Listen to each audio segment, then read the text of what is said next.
सेना के बहादुर जवानों ने पाकिस्तान की धरती पर जाकर सर्जिकल स्ट्राइक और एयर स्ट्राइक कर आतंकवादी ठिकानों का सफाया करने में कामयाबी हासिल की है। रहने वाली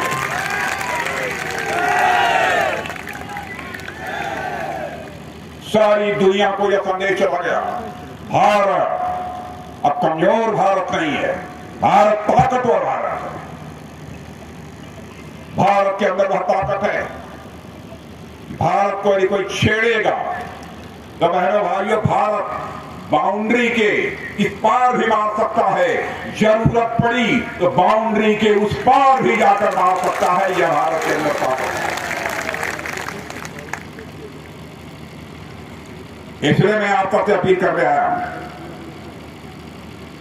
आप सबका संबल चाहिए, आप सबका आशीर्वाद चाहिए। और मैं जो कहना चाहता हूं, कैंडिडेट मत देखिए, देश देखिए, देश देखिए कि देश को कौन बना सकता है। हम लोगों ने कुछ फैसले भी किए हैं। फैसला हम लोगों ने यह किया है, 60 साल के ऊपर की जो हमारी महिलाएं हैं, 60 साल के ऊपर की जो हमारी परिवहन की बसें चलती हैं, सरकार बनने पर उसमें मुफ्त चलने की उनको सुविधा मुहैया कराई जाएगी, मुफ्त। अन्नपूर्णा कैंटीन चलाई जाएगी और उसमें बहुत सस्ता खाना मिलेगा। और पड़ेगा, व्यवस्था में बदलाव लाना पड़ेगा। और ऐसे कई काम हम लोगों ने उठाए हैं। जहां तक जनता के प्रति संवेदनशीलता का प्रश्न है, उसमें आपके पास कई उदाहरण हैं। मुझे याद है जिस समय सरकार बनी थी, मैं पार्टी का राष्ट्रीय अध्यक्ष था, पहली जो बैठक हुई थी, मोदी जी थे, मैं था, कुछ और हमारे वरिष्ठ नेता उसमें मौजूद थे। कुछ योजनाओं के बारे में उसी समय प्रधानमंत्री ने चर्चा की थी। मेरे भाइयों, मुझे भी ये लगता था जिन योजनाओं की चर्चा हो रही है, किस हद तक हमको कामयाबी मिल पाएगी। जैसे एक योजना थी आवास की, प्रधानमंत्री जी ने कहा, क्यों राजनाथ जी, कि हम लोग संकल्प ले लें, हिंदुस्तान में कुछ वर्षों के अंदर ऐसे हालात पैदा कर देंगे, एक परिवार भी शेष नहीं बचेगा जिस परिवार को अपना सिर ढकने के लिए पक्का छत न मुहैया हो जाए। बहनों भाइयों, मुझे भी विश्वास नहीं होता था हो पाएगा कि नहीं हो पाएगा, लेकिन आप देख रहे हैं वो परिवर्तन आपको दिखाई दे रहा होगा। यहां पर भी जो लोग मौजूद हैं, इनमें से कुछ लोगों को जरूर पक्का मकान मिला होगा। इतना ही नहीं, एलपीजी गैस सिलेंडर माताएं बहनें गरीब परिवारों की अंगीठी जलाकर, लकड़ी जलाकर, धुएं में आंखों से पानी चलता रहता था, खाना बनाती थी, धुएं के कारण फेफड़े खराब हो जाते थे। 75-80 की उम्र और वो 50 में 80 थी। किसने उनके प्रति संवेदना व्यक्त की? प्रधानमंत्री ने कहा, हिंदुस्तान का एक परिवार भी शेष नहीं बचना चाहिए जिन परिवारों में माताओं बहनों को गैस सिलेंडर के माध्यम से भोजन बनाने का अवसर न मिल जाए। और एलपीजी गैस सिलेंडर हम लोगों ने मुहैया किया।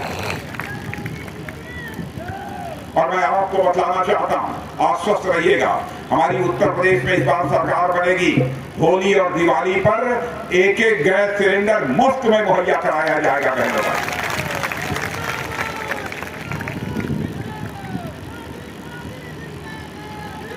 कई योजनाएं, यदि मैं सारी योजनाओं की चर्चा करूंगा तो लंबा समय लगेगा, लेकिन एक योजना की चर्चा करना चाहता हूं। आपने देखा होगा, मध्यम वर्गीय परिवारों की, गरीब परिवारों की माताएं बहनें, कई स्थान ऐसे हैं जहां पर घड़े पर घड़ा पानी से भरा हुआ लेकर कुएं से अथवा जलाशय से अपने घर में आती हैं। हमारे प्रधानमंत्री ने फैसला किया कि आगामी कुछ वर्षों में ऐसे हालात पैदा करेंगे कि हिंदुस्तान का एक भी घर से नहीं बचेगा जिस घर में नल के माध्यम से जल न पहुंच जाए। बहनों भाइयों, और मैं नल के माध्यम से जल नल मिलने लगे। कई ऐसी योजनाएं, आयुष्मान भारत की योजना, और मैं दावे के साथ कहता हूं, आप लोगों में भी कुछ लोगों को आयुष्मान भारत का कार्ड मिला हो, भले ही 10 लोगों को मिला है कि नहीं किसी को? आप देखिए इतने लोगों को मिला। अरे ये बता रहे हैं मिला है, अब तुम कर रहे हो नहीं।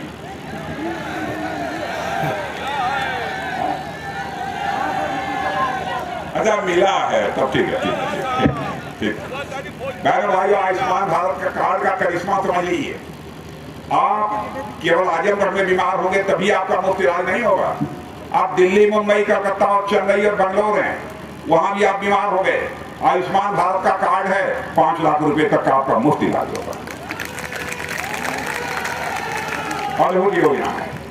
मैं दावे के साथ कह सकता हूं सारी दुनिया में इस प्रकार की योजना मेरे बहनों भाइयों कहीं देखने को नहीं मिली।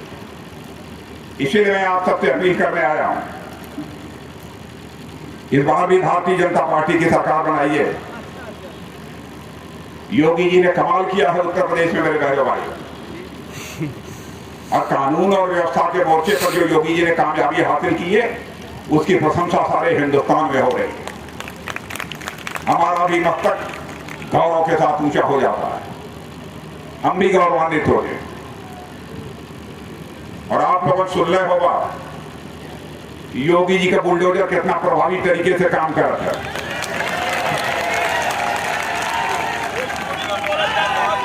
लालगंज में तो बुलडोजर नहीं आ रहा ना, आ रहा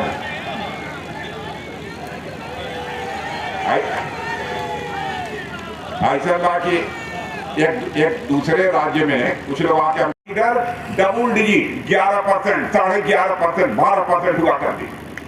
कोरोना की महामारी 2 वर्षों की, सारा काम काज ठप, लोगों की रोजी रोटी बंद। उसके बाद भी हम लोगों ने ज्यादा महंगाई नहीं बढ़ने दिया।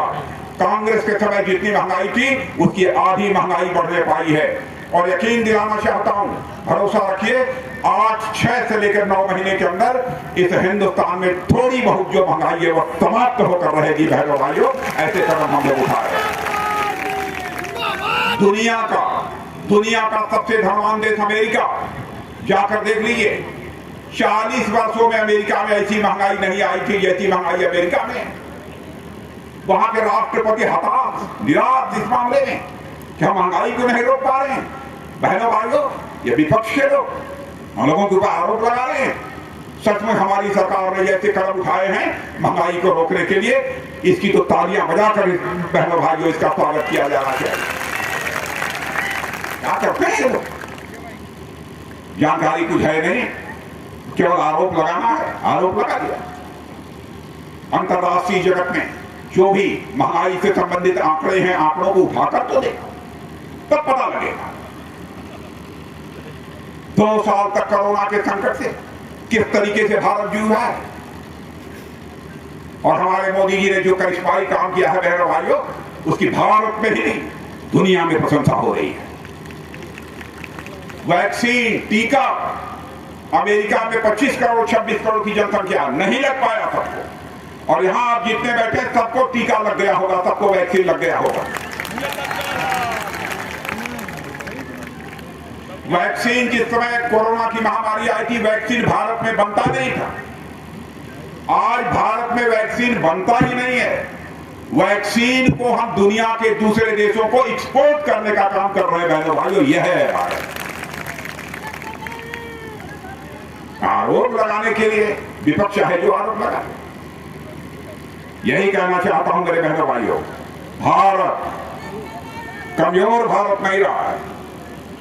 अंतरराष्ट्रीय जगत में भारत की प्रतिष्ठा बढ़ी है, अंतरराष्ट्रीय जगत में भारत की इज्जत बढ़ी है। पहले भारत दुनिया के मंचों पर कुछ बोलता था, दुनिया गंभीरतापूर्वक भारत की बातों को सुनती नहीं थी। आज यदि भारत अंतरराष्ट्रीय मंचों पर कुछ बोलता है तो लोग कान खोलकर सुनते हैं कि भारत बोल क्या रहा है। यूक्रेन का संकट है, हमारी सरकार, हमारे प्रधानमंत्री की भूमिका देखिए, जैसी होनी चाहिए तथाकथित सरकारों को 50-55 वर्षों तक लगातार काम करते हुए देखा है। और हम लोगों की सरकारों को केंद्र में आदरणीय अटल बिहारी वाजपेयी जी के नेतृत्व में सरकार को काम करते हुए देखा है। नरेंद्र भाई मोदी के नेतृत्व में सरकार पिछले 7.5-8 वर्षों से काम कर रही है, उसको देखा है। और योगी जी के नेतृत्व में आपने देखा 5 वर्षों तक यह सरकार काम कर रही है। भाइयों, जब सपा बसपा कांग्रेस की सरकार रही है, बराबर उन सरकारों के किसी न किसी मंत्री के ऊपर अथवा सरकारों के ऊपर भ्रष्टाचार के आरोप लगे हैं। लेकिन मैं दावे के साथ कह सकता हूं, कोई मां का लाल, चाहे भारत का हो अथवा दुनिया के किसी देश में रहने वाला हो, उंगली उठाकर नहीं कह सकता कि हमारी भारतीय जनता पार्टी की सरकार के किसी मंत्री के दामन पर कोई भ्रष्टाचार की बात नहीं है।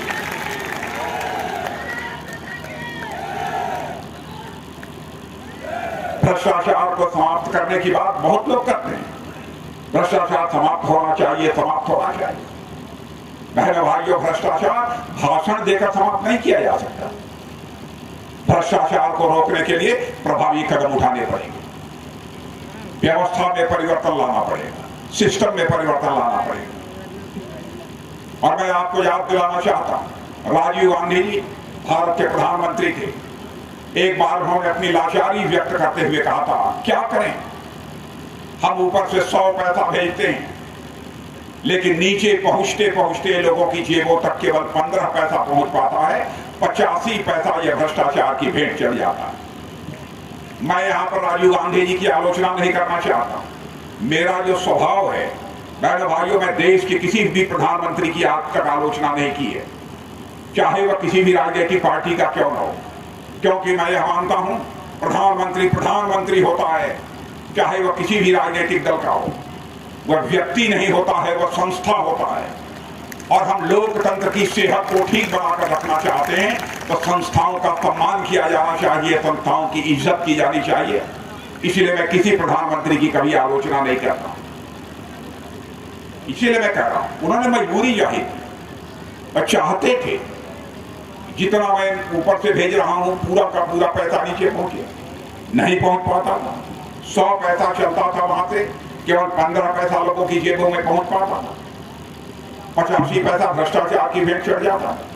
लेकिन आपने देखा, हमारी सरकार आई और हमारे 56 इंच के सीने वाले प्रधानमंत्री ने, बहनों भाइयों, फैसला किया, सिस्टम में बदलाव लाया और आज यानी 6000 रुपया हमारे नहीं हो बोला कि नहीं, गन्ना नहीं पैदा हो बोला 14 दिन के अंदर भुगतान हुई, गन्ना का 14 दिन के अंदर भुगतान हुई।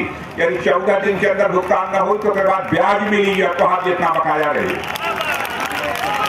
यही होगा।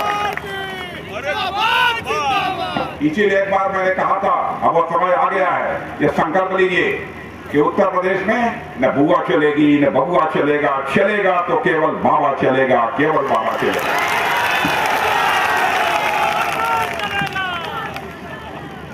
अब भाइयों, विकास बहुत तेजी से हो रहा है, बहुत तेजी से विकास हो रहा है।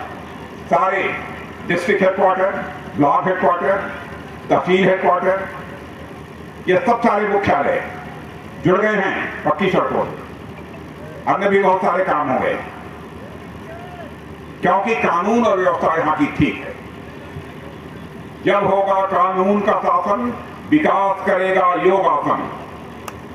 अब मेरे बहनों भाइयों, कानून का शासन है यहाँ पर उत्तर प्रदेश में, इसीलिए विकास योगासन कर रहा है।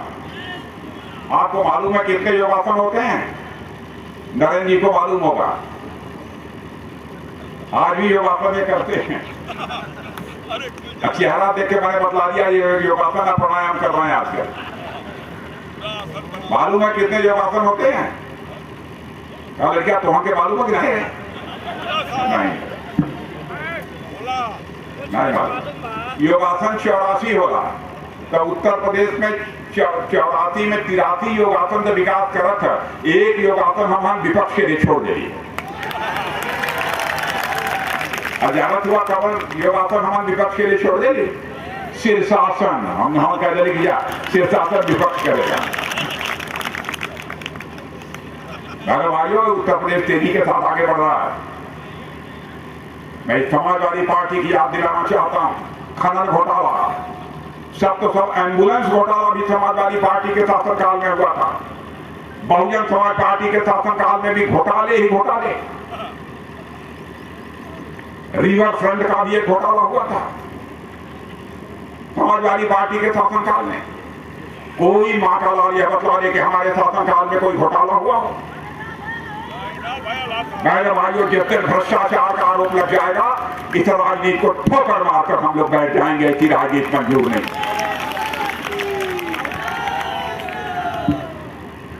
कहने तो कहते हैं कि हम समाजवादी हैं, नाम रख दिया समाजवादी पार्टी। इन्हें समाजवाद छू तक नहीं है। समाजवादी वो होता है जो जनता को भय और भूख